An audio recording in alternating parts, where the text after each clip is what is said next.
Two figures of darkness were born from the same ancient desert, but they could not be more different. One was a silent shadow, a demon who sat in the wilderness, waiting to receive the sins of an entire nation on a single goat. The other stood in the court of God himself, looked the Creator in the eye, and said, "I refuse."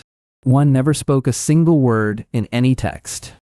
The other made one of the most famous arguments in all of religious history. Today we are going to put these two figures side by side, Azazel from the Hebrew tradition and Iblis from the Quran.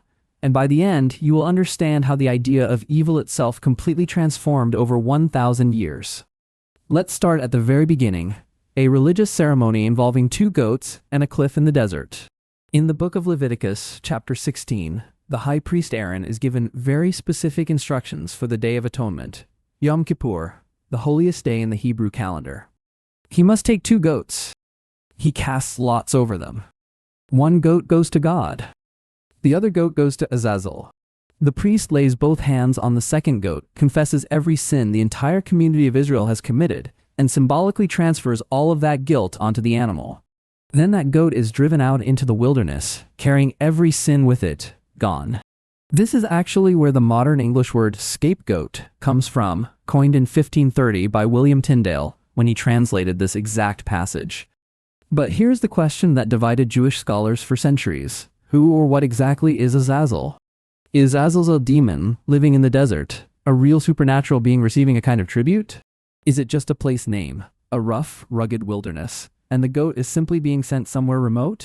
The great 12th century Jewish philosopher Maimonides said Azazel was just a place, not a being, because he found the idea of sending a tribute to a demon deeply uncomfortable for a monotheistic faith. But the supernatural interpretation never fully went away, and a few centuries later, it exploded in a text called the First Book of Enoch. The Book of Enoch is a Jewish text written somewhere between the 3rd and 1st centuries BCE. It was considered authoritative by some early communities but was never included in the official Hebrew Bible. In this text, Azazel is no longer just a passive receiver in the desert. He is one of the leaders of the Watchers, a group of divine beings who came down to earth and corrupted humanity. Azazel specifically taught humans how to make weapons of war, how to use cosmetics, how to cut precious stones, forbidden knowledge that introduced vanity and violence into the world. As punishment, God had him bound hand and foot and thrown into a dark pit in the desert where he waits until the final judgment. Fragments of texts found among the Dead Sea Scrolls at Qumran between 1946 and 1956 confirm that communities at that time genuinely believed Azazel was a real, powerful supernatural enemy, not a metaphor. Now let's travel from the desert wilderness to the heavenly court, because this is where Iblis enters the story. Iblis appears in the Quran across 7 different passages, and his story is told with remarkable consistency every single time. God creates Adam, the first human, from clay, and commands the angels, and Iblis, to bow down before this new creation. Every single being in the heavenly court prostrates, except one. Iblis stands upright, and when God asks him why he has refused, Iblis gives his answer directly and without hesitation. "I am better than him. You made me from fire, and you made him from clay." This single sentence is one of the most analyzed statements in Islamic theology, because Iblis does not deny God's authority. He does not pretend the command was not given. He makes a reasoned argument based on what he believes is a logical truth. God expels him immediately from his heavenly station, but then something unusual happens. Iblis asks for a respite, time until the day of judgment, and God grants it. Iblis then makes a promise. He will spend that entire time leading humanity astray, tempting humans away from the right path, proving that most of them are not truly grateful to their creator. Now here is where the comparison becomes genuinely fascinating, because Azazel and Iblis are separated by more than just their stories. They represent two completely different ways of thinking about evil. Azazel never speaks, not once, in any text. He is a figure who is described, not voiced. His motivations are never explained. He simply exists as a destination for human sin. Iblis speaks directly. He argues. He has an internal logic. He makes a choice and explains it. This difference is not accidental. It reflects a 1,000-year evolution in how the Abrahamic religious tradition understood the nature of evil. In the older tradition, evil was external, something out there in the wilderness, beyond the edges of the settled world, something you dealt with through ritual and boundary. In the Quranic tradition, evil is internal. It is pride.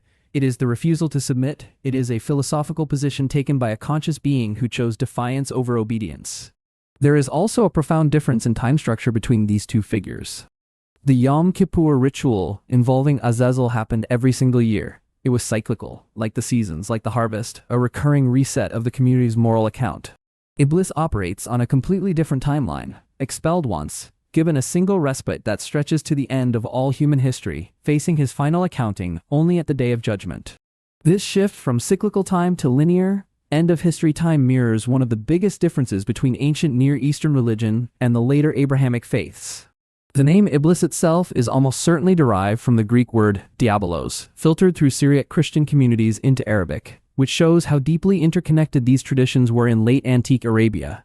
The word shaitan, the other name for Iblis in Islamic theology, is directly related to the Hebrew ha-Satan, the adversary, confirming that Iblis and the earlier Abrahamic concept of a cosmic opponent share the same family tree.